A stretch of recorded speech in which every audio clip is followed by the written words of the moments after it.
And he would have loved to been able to probably get out and say he whooped me or did something to me, but I ain't going like that. That was the last time you saw him? Yeah, that was the last time I seen him in person, up in the county.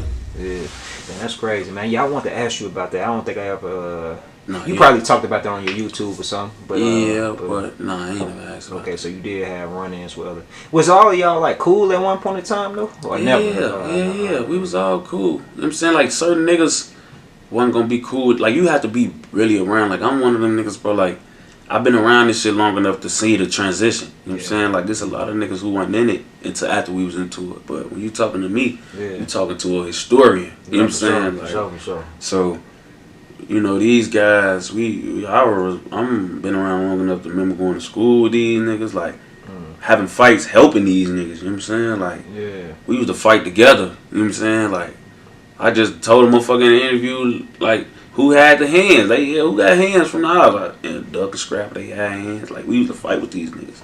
I done seen these niggas whoop shit. Yeah. You know what I'm saying? Me and Scrapp from MOB, we was the same age. Like, this was like one of my homies. Like, I know he used to be beating shit because once our schools got into it, like, he whooped some of folks now.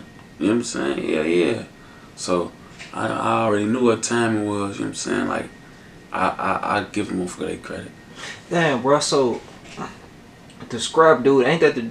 What didn't he have like issues with the Lil Steve or something like that? And you talked about that. Yeah. But y'all used to be cool at one point in time. Though. Yeah. It was crazy because when he ended up getting locked up for Steve murder, it was like, it just was like, damn, like this was one of my first introductions to this street shit. Like, you know, they killed Lil Steve when he was 14. And Steve older than me by a couple months. So, like, when that shit happened, it just made me like, damn. 14 years old. Yeah, Steve was 14. He got killed at 14 years old. Yes.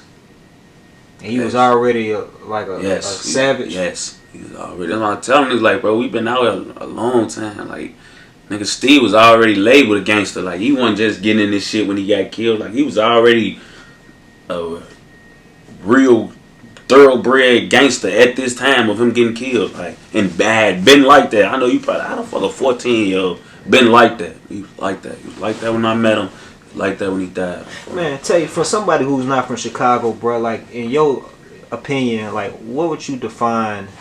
How would you define a gangster, bro? I've defined a gangster as far as like his mental. You know what I'm saying? Like how he think. It's not even about what he do, because I know a lot of gangsters. Like, I like to label myself a gangster, but I don't think I'm a nigga that do shit like other niggas who think they gangster through it. Like, gangsters, sometimes niggas confuse gangsters with all that tough shit. And that tough shit ain't gangster to me. You know what I'm saying? A gangster is like a nigga who, like, just know who he is, you know what I'm saying? And can't nothing nobody do or say make him not that person. Like, even when I say, like, gangster, right?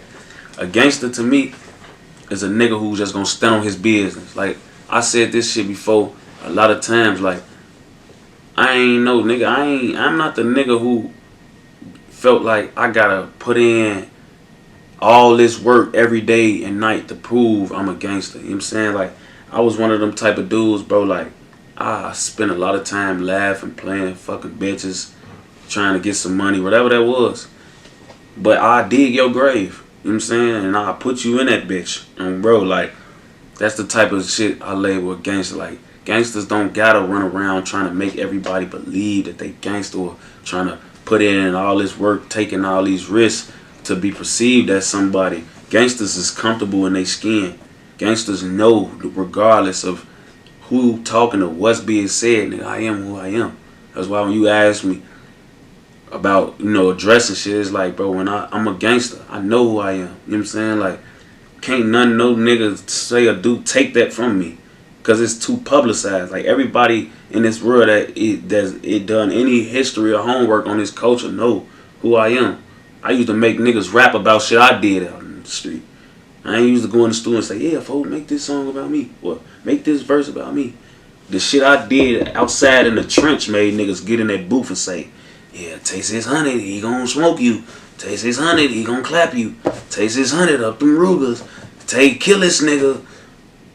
My actions made niggas say that. I didn't have to go around trying to make people believe that's what I was, because I was a happy-go-lucky guy. I'd rather you think I'm sweet. I ain't gonna lie. Dig your own grave. You know You know what I'm saying? That's gangster. When niggas run around, because, you know, I see the vibes. I see niggas who try to invite that image, who want that name, who want that, you know, type of cachet. You know what I'm saying? I don't want that cachet. You know what I'm saying? I don't want that. Just know, you play, you lay. You know what I'm saying? I'd rather spend my time taking care of my son and being around my family, gang. But I dig your grave, folks. You know what I'm saying? And that's what I feel like a gangster is. You know what I'm saying? A lot of people get the gangster and savages and all that shit confused, bro. A savage, man, like, he living his life on the edge. He emotional. He not using his head. He not really doing shit smart. You know what I'm saying? He's just a savage. He's a menace. He's a, you know what I'm saying, a nigga who just like move off impulse. You know what I'm saying? And them type of niggas, savages, they get killed. I ain't trying to be no savage, bro. If you could do it all over again, would you still had gang banged and took the route that you took, bro? See, the thing is, bro, I think I was just telling motherfucker this too in another interview, like, gang banging don't always be the problem. It's about how knee deep you decide to be in this shit, bro. Because it's a lot of niggas, bro, that is in real life professions, like, you know, like in the NBA, in the NFL, in all these pro leagues and doing good for themselves, and they real street niggas, like, you know what I'm saying? Like, I tell niggas all the time, like, D-Rose a real street nigga, bro. Derrick Rose. You supposed to be GD? Yeah, like, he's a real street nigga. Like, he don't gotta go and air out the ops or none of that to prove he a real street nigga. Like, he didn't have to go that far into this shit to be a real street nigga, but he a street nigga. And everybody know in the rack, when he come here, he good. He walked through water through this bitch, boy. You know what I'm saying? Like, even though he was around this shit enough and involved enough, he didn't say, all right, I'm gonna go full-fledged, knee-deep in this shit. Well, it's to the point I'm shooting niggas, popping niggas, risking going to jail, doing all that extra shit. You know what I'm saying? I'm in it. But this shit that I got going on, this basketball shit, it's more important to me. You know what I'm saying? Like, it's niggas like Zach Randolph and, man, there's so many other niggas, especially niggas that used to be in the league, like Steven Jackson them and all them niggas, bro. Niggas was real gangsters, bro. Like, real street niggas that you would see outside and it'd be having 10 niggas with 30s on them with them and shit like that. Like, you know what I'm saying? But it's all about how much you choose to, like, I could have been gang banging and being BD, but I could have been in the NFL doing that shit too. You know what I'm saying? Like, I could have made it to the NFL literally off my talent, bro. And I could have still, when I come back to the rack, shake up with my niggas, you know, show them love, keep a couple of them with me.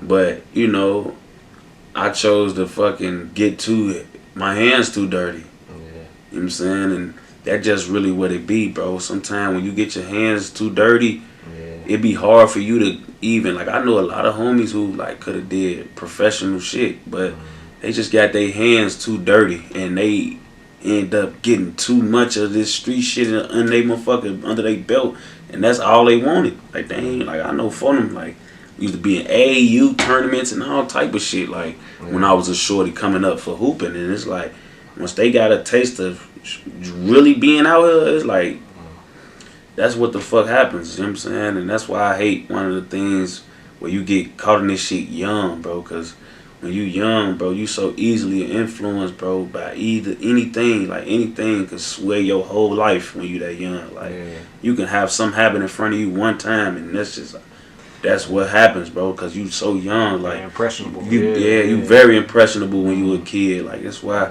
like, even as, like, I got a 5-year-old son. Like, whatever I don't want him acting like an instilling, I just never do it in front of him, bro. So it's like, you gotta pick and choose. Like, when you a shorty, when you 13, 14, 12 years old, anything can fascinate you. Anything can be like, oh yeah, ooh, I want to do that. Are you concerned about him taking the same path you took, bro? Yeah, this is why I always try to, like, my son, he don't live in Chicago. He live in the outskirts. He don't go to school in Chicago. He go to a school that I pay $80 every Friday and $300 every first of the month. So For real? Yeah, like this the price I gotta pay them to keep my son where he is. You know what I'm saying, and keep him the way he is as long as I can. I'd rather him not go to these schools where the kids, because like I said, they all 5'4", 2, 7. They all impressionable.